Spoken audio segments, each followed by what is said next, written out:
The Great Hall of the Galactic Council was silent. Hundreds of alien beings sat in their floating seats, all watching the human at the center of the room.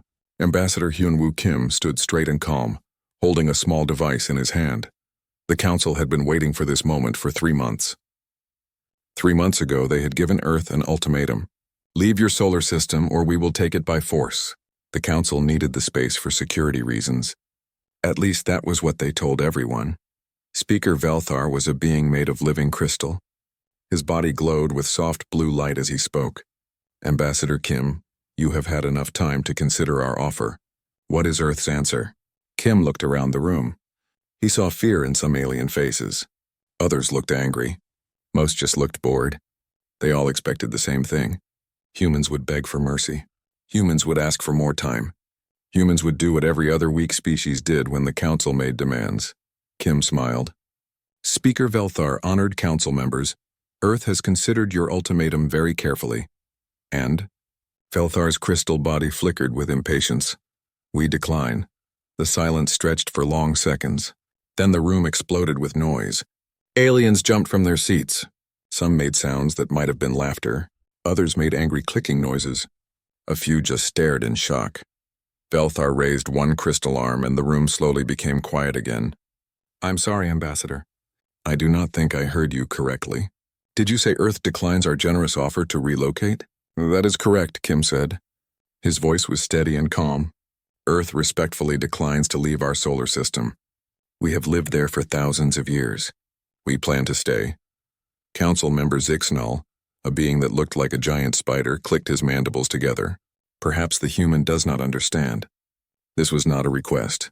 This was an order from the Galactic Council. Kim nodded. We understand perfectly. You want us to leave our home.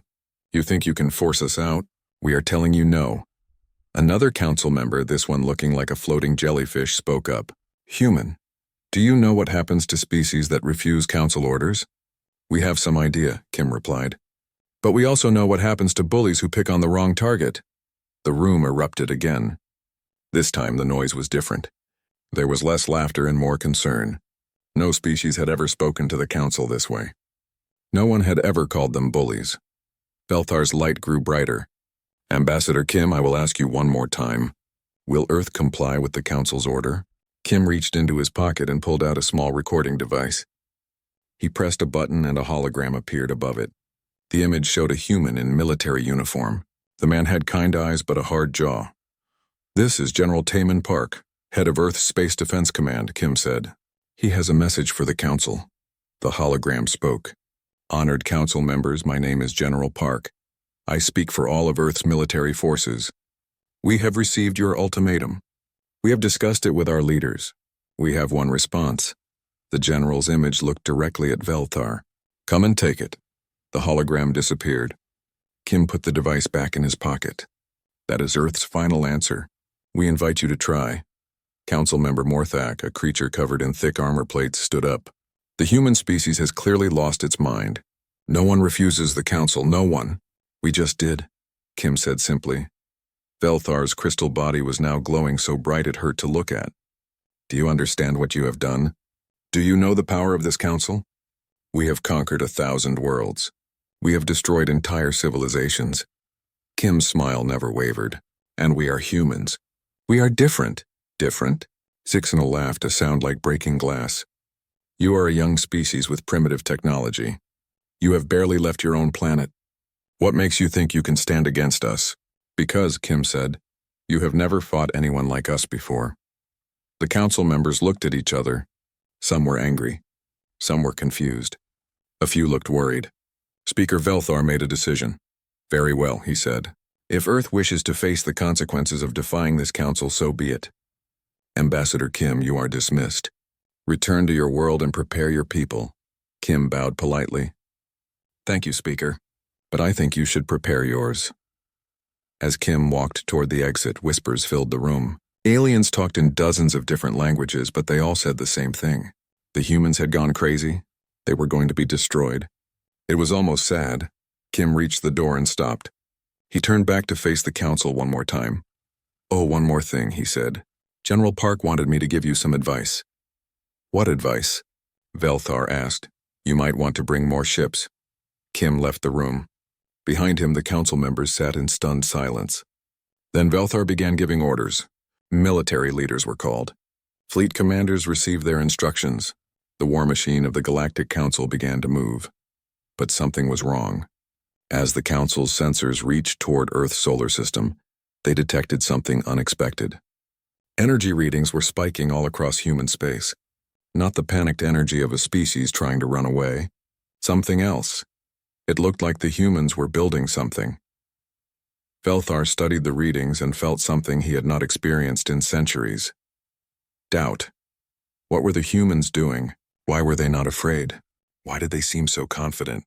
"Sir," his aide whispered, "the humans are definitely constructing something. Our scouts report massive industrial activity throughout their solar system." "What kind of activity?" "We are not sure. It appears to be military in nature." Velthar's light dimmed. "Military? But they have no real military technology. Their weapons are primitive. Their ships are barely capable of interstellar travel." "Yes, sir. But they seem to be building a lot of them." Across the galaxy, the news spread quickly. The humans had refused the Council's ultimatum. They were going to fight. Most aliens thought it was funny. Some thought it was brave but stupid. A few wondered if the humans knew something the rest of the galaxy did not. On Earth, President Minho Jiang stood before cameras broadcasting to the entire world. Behind him hung the flags of every nation on Earth, now united under one banner. "My fellow humans," he said, "today we told the galaxy that Earth is not for sale. We told them that humans do not run from bullies. We told them that our home is worth fighting for." He paused and looked directly into the camera. "They think we are crazy. They think we cannot win. They are about to learn why humanity has survived every challenge we have ever faced. They are about to learn what it means to fight for your home." The broadcast ended. Across Earth, humans returned to their work. Factories ran day and night. Scientists worked on projects that had been secret for years. Soldiers trained for battles they hoped would never come. But the humans were not afraid. They were ready. 3 months of preparation time was about to end. The Council's fleet was coming, and humanity was waiting for them. In the dark space between stars, long-range sensors picked up the movement of ships. Hundreds of ships, all heading toward Earth. The war was about to begin. Dr. Jihai Li looked through the window of Luna City Research Facility at the Earth, hanging in the black sky. 3 months ago, she had been working on clean energy projects. Today she was building weapons that could destroy entire fleets. "Doctor, the fusion reactors are ready for the final test," her assistant said. Jihai nodded. "Begin the countdown." Outside the research station, massive structures that looked like giant rings floated in space. They had been built in just 3 months using technology that most aliens thought was impossible. The rings began to glow with bright blue energy. "Fusion reaction stable," someone called out. "Energy output at 300% of normal levels." Jihai smiled. The aliens thought humans were primitive because they used nuclear technology instead of their fancy energy crystals. They were about to learn that humans were very good at making nuclear technology do things it was not supposed to do. Her communication device buzzed. A message from Earth appeared on the screen. "All defense stations report ready. Begin Phase 2, across the solar system." Other humans were making their own preparations. Captain Dong-hyuk Choi floated in the command center of the mining ship Busan. 3 months ago, his ship had been used to collect ice from asteroids. Now it was something very different. "Captain, the modification is complete," his engineer reported. "The ice collectors have been replaced with kinetic launchers." Choi looked at the display showing his ship. It still looked like a mining vessel, but that was the point. Hidden inside were weapons that could throw chunks of asteroid at enemy ships fast enough to crack their hulls open. "How many rocks do we have loaded?" he asked. 2,000 tons of various sizes. From pebbles to boulders, Choi grinned. The aliens had powerful energy shields that could stop laser weapons and plasma blasts. But shields had trouble with old-fashioned rocks moving at high speed, especially when those rocks were radioactive and had small bombs attached to them. His communication screen lit up with a message from Admiral Sujin Kang. "All mining vessels. Report status. 1 by 1 over 200 ships reported in." Every mining ship in human space had been converted into a weapon. The aliens expected to fight a small, weak fleet. They were going to face an army. On Mars, engineer Boram Han stood in the center of a construction site that covered half the planet. Thousands of workers moved huge pieces of metal and machinery. They were building something that had never been tried before. Boram, the power coupling is in place, her supervisor called out. She looked at the massive structure rising from the red ground. It looked like a giant tower with dishes and coils covering every surface. This was humanity's secret weapon. The aliens used energy shields to protect their ships. Boram had designed something that would turn those shields into prisons. Begin the power test, she ordered. The tower hummed to life. Energy crackled between the dishes. The air around the structure began to shimmer and glow. Perfect, Boram whispered. Let them come. Similar towers were being built on every planet and moon in the solar system. When they were all working together, they would create a field that would trap any ship trying to leave.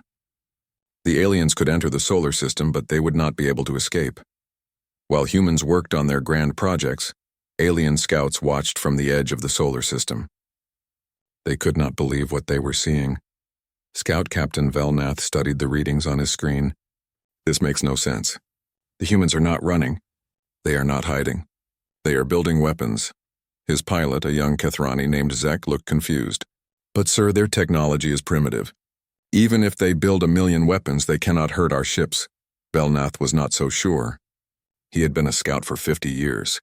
He had watched many species prepare for war, but he had never seen anything like this. The humans were not just building weapons. They were building new kinds of weapons. Weapons that should not work. Sir, look at this, Zek pointed at a section of the screen. The humans have moved 17 asteroids into new orbits around their star. Velnath studied the display.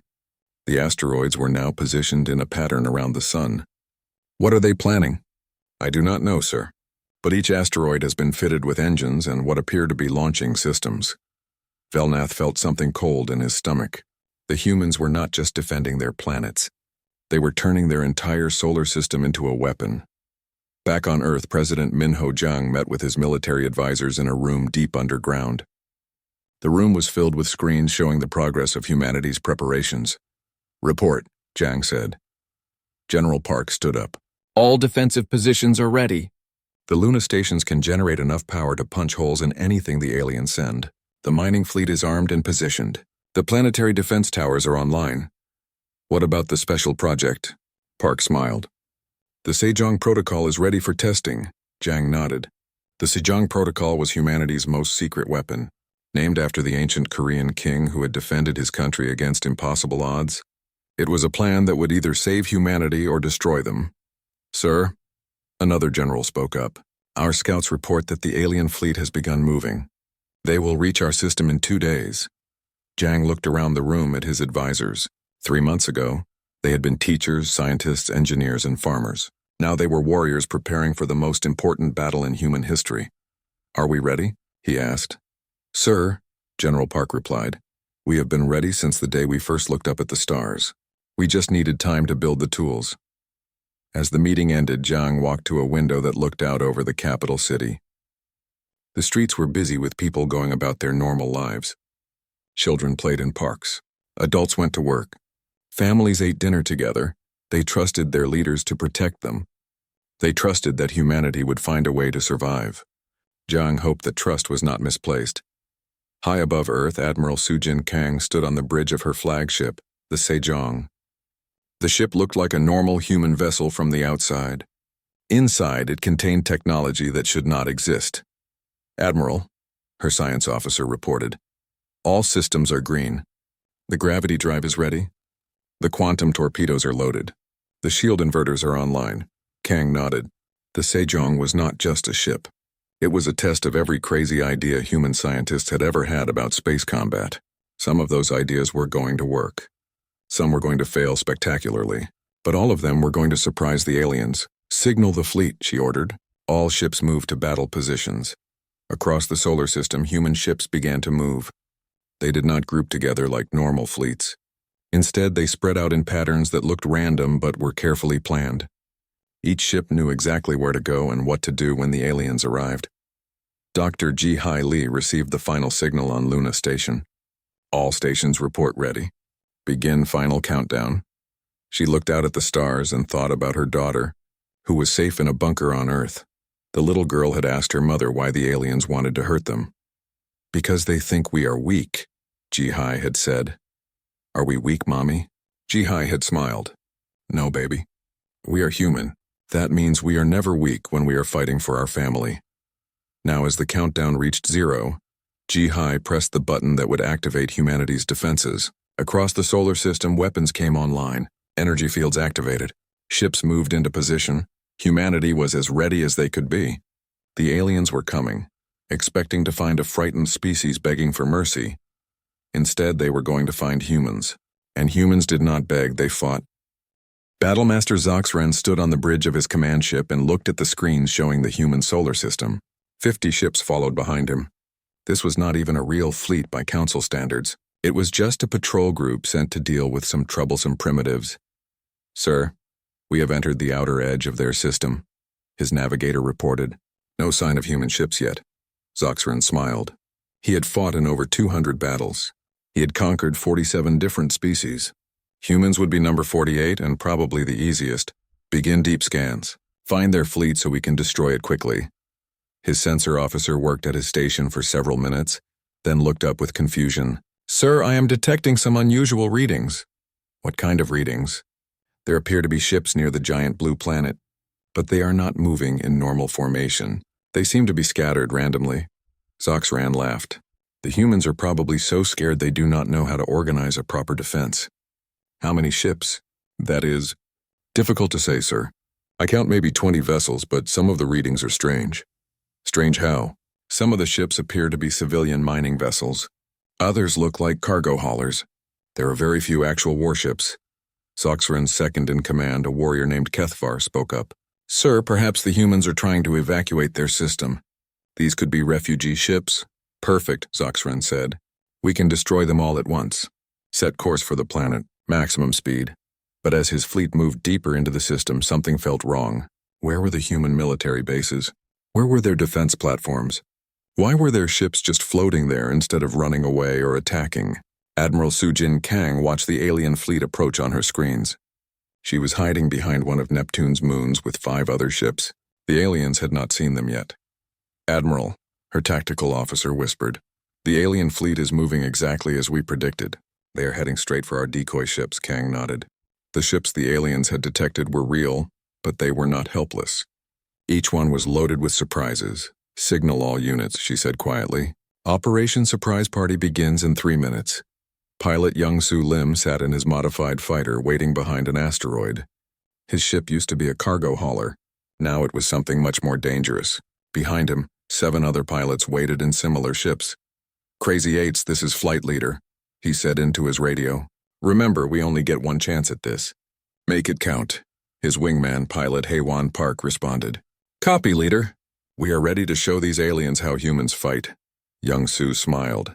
The aliens thought humans were weak because they had never seen human creativity in action. They were about to get a very unpleasant surprise. Battlemaster Zoxran's fleet reached the human ships and stopped. The humans were not moving. They were not shooting. They were just sitting there. This is too easy, Kethvar said. Sir, should we demand their surrender first? Zoxran considered it. Why not? Open a communication channel to the lead human ship. A human face appeared on the screen. It was a middle-aged woman with calm eyes and a slight smile. This is Captain Min Jung Lee of the Earth vessel Harmony, she said. Can I help you? Zoxran was surprised by her tone. She did not sound afraid. She sounded almost polite. I am Battlemaster Zoxran of the Galactic Council Enforcement Fleet. You are ordered to surrender immediately or be destroyed. Captain Lee nodded. I see. Well, that puts us in a difficult position. How so? We were ordered not to surrender. Our admiral said something about showing you what humans do to bullies. Zoxran's face darkened. Then you choose death. All ships, open fire. The council ships began shooting their energy weapons at the human vessels. But something was wrong. The humans were not trying to dodge. They were not shooting back. They were just sitting there taking damage. Sir, the sensor officer called out, something is happening to the human ships. Zoxran looked at his screens. The human ships were breaking apart under the alien fire. But they were breaking apart in strange ways. Instead of exploding randomly, they seemed to be splitting into smaller pieces that were all moving in the same direction, toward the alien fleet. Evasive action, Zoxran shouted, but it was too late. The pieces of the destroyed human ship slammed into the council vessels. But these were not normal pieces of debris. Each chunk was filled with explosives that went off when they hit alien hulls. Some pieces contained small but powerful nuclear bombs. Others released clouds of metal dust that got into alien ship systems and caused them to malfunction. In 30 seconds, the council fleet went from hunting helpless prey to fighting for their lives. "Sir," Kethvar shouted over the alarms. "Damage to sections 4 through 7. Hull breaches on deck 12. And sir, there are more human ships coming." Admiral Kang's hidden fleet appeared from behind Neptune's moons and began attacking the confused alien ships. But these were not normal attacks either. Captain Dong-hyuk Choi's mining ship Busan flew straight at a council battleship. The aliens tried to shoot him down, but the mining ship was covered in thick armor that was designed to protect it from asteroid impacts. "All crew, hold on," Choi shouted as his ship slammed into the alien vessel. The impact should have destroyed both ships. Instead, the Busan stuck to the alien hull like a parasite. Immediately, mining drills began cutting through the alien armor. Within minutes, Choi's crew was inside the enemy ship, fighting hand-to-hand with the aliens. Pilot Young-Soo Lim led his Crazy Eights out from behind their asteroid. His fighters looked like harmless cargo ships to the aliens. They did not look dangerous until they opened fire. "Surprise!" Young-Soo yelled as his ship launched a spread of kinetic projectiles at an alien cruiser. The aliens tried to shoot down the projectiles with their point defense systems, but these were not normal missiles. They were chunks of asteroid with small engines attached. Some were as big as cars, others were as small as baseballs. All of them were moving very fast and were very hard to hit. The alien cruiser's shield stopped most of the larger projectiles, but the smaller ones got through. They punched holes in the ship's hull and caused systems to fail. Within minutes, the cruiser was dead in space. Battlemaster Zoxran could not believe what he was seeing. His fleet was being destroyed by mining ships and cargo haulers. These were not military vessels. They should not be able to fight his warships. "How are they doing this?" he shouted. His tactical officer was working frantically at his station. "Sir, the humans are not fighting like any species we have encountered. They are using their industrial ships as weapons. They are ramming us instead of shooting us. They are using mining equipment to board our vessels.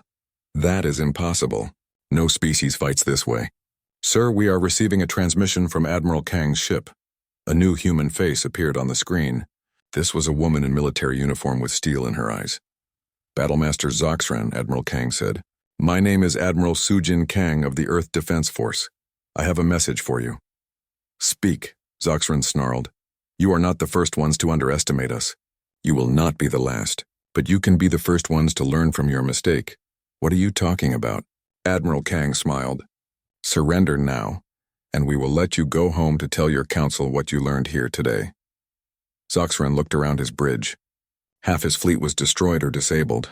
The remaining ships were fighting for their lives against enemies that should not exist. "Never," he roared. "The council does not surrender to primitives." "I was hoping you would say that," Admiral Kang replied. Her image disappeared from the screen. Moments later, the human ships began phase 2 of their attack. Instead of attacking individually, they started working together in ways that made no sense. Mining ships threw rocks at alien vessels while fighters used the rocks as cover to get close. Cargo haulers flew in formation to create walls of debris that blocked alien weapons. Most shocking of all, when human ships were too damaged to keep fighting, their crews did not abandon them. Instead, they aimed their dying ships at alien vessels and rammed them.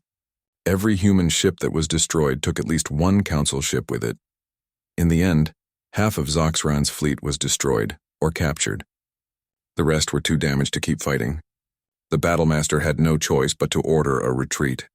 As his surviving ships limped away from the battle, Zoxran's communications officer received a final message from the humans. "Battlemaster Zoxran, this is Admiral Kang. Please give the Council a message from humanity. Tell them this was just our outer defense. If they want to see our real military, they are welcome to come deeper into our system." Zoxran stared at the message in disbelief. The humans had just destroyed half his fleet with mining equipment and cargo ships, and they were saying this was not even their real military? What kind of species had the Council tried to conquer? As his fleet retreated, Zoxran began to compose his report to the Council. He had a feeling they were not going to believe what he had to tell them. The humans were not primitives. They were something much more dangerous. They were warriors who fought like no one else in the galaxy. The news spread across the galaxy like wildfire. Battlemaster Zoxron had returned with only half his fleet. The humans had won. Trader Kixtal was loading cargo on a space station orbiting the planet Veltara when he heard the news. Other aliens around him were laughing and saying it was impossible. But Kixtal was not laughing. He had traded with humans before. He had seen how they negotiated. They never gave up. They always had another plan.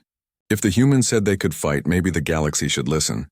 "You look worried, Kixtal," his friend Mordek said. "Surely you do not believe this human nonsense?" Kixtal loaded another crate onto his ship. "I have dealt with humans, Mordek. They are not like other species." "How so?" "When I trade with a Veltani, they make one offer and expect me to accept it. When I trade with a Kethrani, they make 3 offers and choose the best one.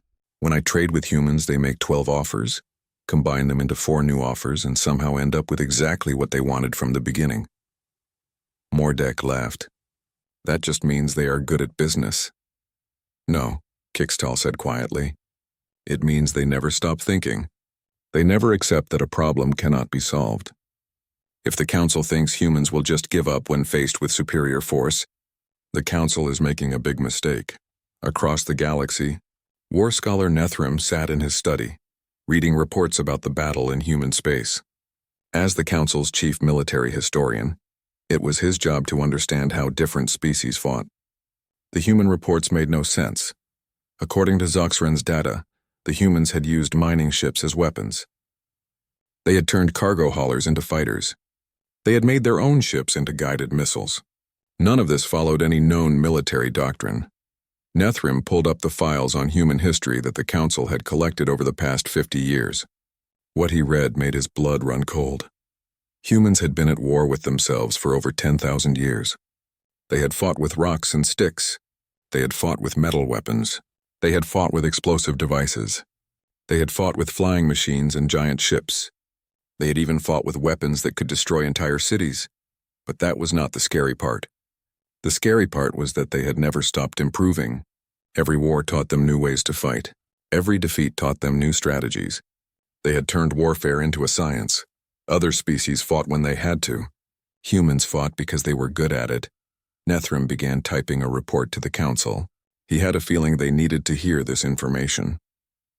On the planet Kethavar Prime, Council Director Velthar met with his advisors in an emergency session. The crystal being's light was dim with worry. "Explain to me how 50 Council ships were defeated by human miners," he said. Military Commander Seknal stood up. His armored body clanked as he moved. "Sir, Battlemaster Zoxron's report suggests that the humans used unconventional tactics.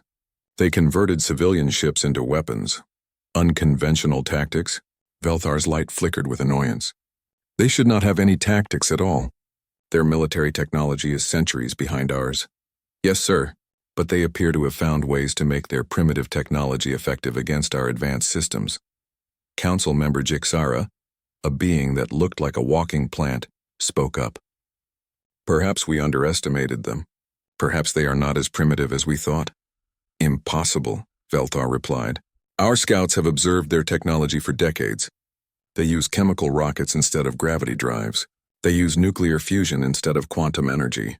They still fight with kinetic weapons instead of plasma cannons. And yet," Jixara said quietly, "they won." The room fell silent. No one knew what to say. In 5,000 years of Council history, no species had ever defeated a Council fleet. The idea was unthinkable. "Sir," a new voice spoke up. It was Intelligence Chief Zarthek. "I have been analyzing the battle data. I believe I understand what happened." "Explain." "The humans did not try to match our technology. Instead, they used their technology in ways we did not expect. Their mining charges became bombs. Their cargo haulers became ram ships. Their civilian vessels became military targets that we could not ignore." Velthar considered this. "You are saying they improvised?" "More than that, sir. They planned. This was not improvisation. This was a carefully designed strategy to use their strengths against our weaknesses." "What strengths? What weaknesses?" Zarthek activated a holographic display. Our strength is advanced technology. Our weakness is that we have become dependent on that technology. We expect enemies to fight the same way we do. The humans fight differently. The display showed human ships ramming council vessels. We build our ships to fight at long range with energy weapons. The humans got close and used kinetic attacks. Our shields are designed to stop energy. They are less effective against physical objects. Another image showed human miners boarding a council ship. We expect space combat to be ship against ship. The humans turned it into hand-to-hand fighting inside our own vessels. Velthar's light grew brighter as he understood. You are saying they found weaknesses in our defenses that we did not know existed? Yes, sir. And I believe this is just the beginning. What do you mean? Sir, the humans have been studying our technology and tactics for 50 years. We have barely paid attention to theirs. They know how we fight. We do not know how they fight. The room was quiet for a long moment. Finally, Velthar spoke. What do you recommend? I recommend we send a much larger fleet. And I recommend we study human warfare very carefully before we attack again. Meanwhile, on Earth, President Min Ho-jung stood before cameras broadcasting to the entire planet. Behind him was a wall covered with flags from every nation on Earth, now united under the banner of the Human Defense Alliance. My fellow humans, he said, today we proved something important to the galaxy. We proved that Earth is not helpless. We proved that humanity will not be bullied. We proved that our home is worth fighting for. He paused and looked directly into the camera. But this is just the beginning. The Council will send more ships. They will come with everything they have, and we will be ready for them. The broadcast switched to Admiral Sujin Kang, speaking from her flagship. The Council thinks we won today by luck. They think we cannot do it again. They are wrong. What happened today was not luck. It was planning. It was preparation. It was human courage and human ingenuity. She smiled. They have seen our outer defenses. They have seen what we can do with mining ships and cargo haulers. If they want to see our real military, they are welcome to try. Across the galaxy, species that had been conquered by the Council watched the human broadcasts with growing interest. On the planet Dorith, a slave race called the Meltani gathered in secret to discuss what they had heard. Is it true? One asked. Did the humans really defeat Council ships? The broadcasts say yes, another replied. They say the humans refused to surrender. No one refuses the Council. The humans did. For the first time in generations, the Meltani began to hope. If humans could fight the Council, maybe other species could too. Maybe the Council was not as powerful as everyone thought. Similar conversations were happening on dozens of worlds across the galaxy. Species that had accepted Council rule for centuries began to wonder if things could be different. But the Council was not finished. In the great shipyards orbiting Kethvar Prime, 1,000 warships were being prepared for battle. The Grand Fleet, the most powerful military force in galactic history, was being assembled. Grand War Chief Mordak, the Council's greatest military leader, studied reports about the human victory. He had commanded fleets for 300 years. He had never lost a battle. Interesting, he said to his aide. The humans fight like the ancient Kethrani used to fight before we civilized them. Sir, they use every weapon available. They sacrifice their own ships to destroy enemy vessels. They turn civilian equipment into military tools. It is primitive but effective. Will it be effective against the Grand Fleet, sir? Mordak smiled. We will find out. But this time we will be ready for their tricks. This time we bring enough ships to destroy everything in their system. His aide looked nervous. Sir, what if they have more surprises? Then we will deal with those too. The humans may be clever, but they are still primitive. They cannot stand against the full might of the Galactic Council. As the Grand Fleet prepared to leave, long-range sensors detected new activity in human space. Energy readings were increasing. More construction was happening. The humans were building something new. What were they planning? Across the galaxy, everyone waited to see what would happen when the Council's greatest fleet met humanity's home defense. Some hoped the humans would win. Others believed the Council was too powerful to defeat. But everyone agreed on one thing. The galaxy was about to change forever. The humans had shown that the Council could be beaten. Now the question was whether they could do it again when faced with 1,000 ships instead of 50. The war for humanity's future was about to begin. Grand War Chief Mordak stood on the bridge of his flagship Eternal Victory. and watched as 1,000 ships moved through space behind him. This was the largest fleet ever assembled by the Galactic Council. It was enough firepower to destroy entire star systems. "Sir, we are approaching the human system," his navigator reported. "All ships are in formation and ready for battle." Mordak nodded. He had spent weeks studying the human victory over Battlemaster Zoxran. The humans had used tricks and surprises to win that battle. But tricks only worked once. This time, the Council was ready. "Begin long-range scans. I want to know where every human ship is located." His sensor officer worked for several minutes, then looked up with confusion. "Sir, this cannot be right. What is it?" "I am detecting human ships throughout the entire system. They appear to be positioned around every planet, every moon, even around their star." Mordak frowned. "How many ships?" "Sir, thousands. Far more than our intelligence suggested they possessed." "Impossible.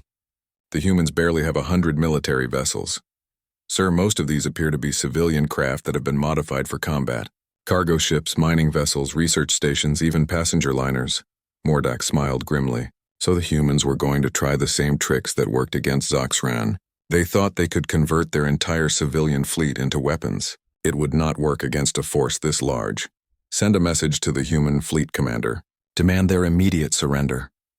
A few minutes later, a human face appeared on the communication screen. It was an older man with kind eyes and gray hair. He wore a simple military uniform with stars on his collar. "I am Fleet Admiral Insu Beck of the Human Defense Force," the man said calmly. "How can I help you?" Mordak was surprised by the human's tone. He sounded polite, almost friendly. He did not sound like someone facing the most powerful fleet in galactic history. "I am Grand War Chief Mordak of the Galactic Council. You are surrounded and outgunned by 1,000 to 1. Surrender now and your species will be allowed to relocate peacefully." Admiral Bayek nodded thoughtfully. 1,000 to 1? That seems like fair odds. Fair odds? Mordak could not believe what he was hearing. "Admiral, you face the Grand Fleet of the Galactic Council. We have enough firepower to turn your planets into dust." "Oh, I believe you," Beck replied. "But you see, we have something you do not expect." "And what is that?" "Home field advantage." The communication ended. Mordak stared at the blank screen in confusion. What did the human mean by home field advantage? His question was answered a few minutes later when his fleet reached the inner system. Every planet, every moon, every large asteroid began powering up massive energy weapons. The entire solar system had been turned into a fortress. "Sir," his tactical officer shouted, "energy readings are off the scale. Every celestial body in this system has been weaponized." Before Mordak could respond, the human weapons began firing. But these were not normal energy weapons. These were focused gravity beams that grabbed council ships and held them in place. The alien vessels found themselves unable to move or turn. "What is happening?" Mordak demanded. "Sir, our ships are trapped in artificial gravity fields. The humans have turned their planets into gravity weapons." Mordak had never seen anything like it. The humans had not just built weapons. They had turned their entire solar system into one giant weapon. But that was only the beginning. Captain Donghyuk Choi grinned as he watched the alien fleet struggle against the gravity traps. His mining ship Busan was hidden behind one of the weaponized asteroids along with hundreds of other converted vessels. "All units, this is Captain Choi. The aliens are caught. Begin Operation Avalanche." Across the system, human ships emerged from hiding places behind planets and moons. But they were not attacking the trapped alien vessels.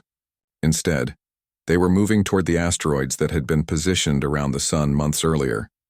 Each asteroid was loaded with nuclear explosives and fitted with engines.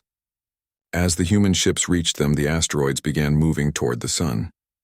Dr. Ji-Hai Lee watched from Luna Station as the asteroids fell into the star. She had calculated this moment perfectly. When the asteroids hit the sun, they would cause massive solar flares that would disable every electronic system in the alien fleet. "Asteroid impact in 30 seconds, she announced to all human forces.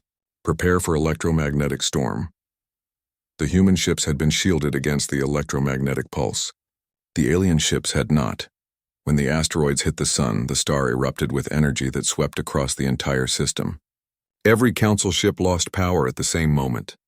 Their weapons stopped working. Their shields failed. Their engines went dead. They were helpless. Admiral Insu Bayek opened a communication channel to the disabled alien fleet. "Grand War Chief Mordak, this is Admiral Beck. Are you ready to discuss surrender terms?" Mordak's ship was running on emergency power. Half his fleet was completely dead in space. The other half could barely maintain life support. How? He asked. How did you do this? We have been preparing for this moment since we first learned about the Galactic Council, Beck explained. We studied your technology. We learned your weaknesses. We planned for every possibility. You weaponized your star. We weaponized our entire system. Every planet is a fortress.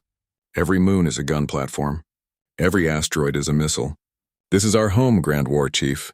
We know every rock, every gravity field, every solar wind pattern. You are fighting us in our own backyard. Mordak felt something he had never experienced before. Complete defeat. His 1,000 ships were helpless. The humans could destroy them all whenever they wanted. What do you want? He asked. We want you to go home and tell the Council that Earth is not for sale. We want them to understand that humans are not weak. And we want them to know what happens to bullies who pick on the wrong target. The Council will never accept this. They will send more fleets. Admiral Beck smiled. Let them come. We will be waiting. But Mordak was wrong. The Council was about to learn something that would change their minds forever. On the planet Kethvar Prime, Council Director Velthar received Mordak's transmission in stunned silence. The Grand Fleet had been defeated without destroying a single human ship. The humans had turned their solar system into a weapon that could disable any fleet. This is impossible, Velthar whispered. Intelligence Chief Zarthek stood up. Sir, I have completed my analysis of human warfare. You need to see this. A holographic display showed human military history over thousands of years. Wars between nations, battles between armies, conflicts that had raged for centuries. Sir, the humans have been fighting wars for 10,000 years. They have fought with every weapon imaginable. They have developed strategies and tactics that no other species has ever considered. So, sir, they have been practicing for this their entire existence.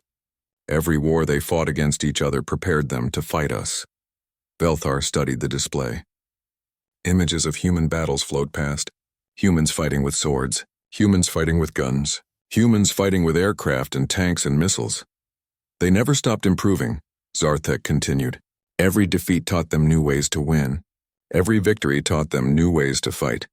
By the time we found them, they had already become the most experienced warriors in the galaxy. The council chamber was silent. Finally, Velthar spoke. What are you recommending? Sir, I recommend we negotiate. Negotiate? With primitives? Sir, they are not primitives. They are the most dangerous military force we have ever encountered. They do not fight like other species. They fight to win, no matter what it costs them. Ambassador Hyunwoo Kim received the message from the council 3 days later. They wanted to talk. They wanted to negotiate. They wanted to avoid more fighting. Kim smiled as he prepared to return to the council chambers. This time, the conversation would be very different. When Kim entered the Great Hall, the atmosphere had changed completely. The aliens who had laughed at him before now watched him with respect and fear. No one was making jokes about crazy humans anymore. Speaker Velthar's crystal form was dimmed as he spoke. Ambassador Kim, the council wishes to discuss the situation in your system. I am listening, Kim replied. Perhaps we were too hasty in our demands. Perhaps there is room for compromise. Kim looked around the chamber. These beings had ruled the galaxy for thousands of years. They had conquered dozens of species. They had believed they were unstoppable. Now they knew better. Speaker Velthar, honored council members, humanity has a message for you. Kim activated a holographic projector. The image of President Min Ho-jang appeared in the center of the chamber. Members of the Galactic Council, the president said, you wanted to know if humans were crazy enough to fight you. You have your answer. But the real question is, are you smart enough to work with us? The president's image looked around the chamber. Humanity offers you a choice. You can continue to be the bullies you have always been, ruling through fear and force, or you can become something better. You can become leaders who rule through wisdom and cooperation. What are you proposing? Velthar asked. We propose a new kind of galactic government, one where every species has a voice, one where might does not make right, one where problems are solved through negotiation instead of conquest. Kim stepped forward.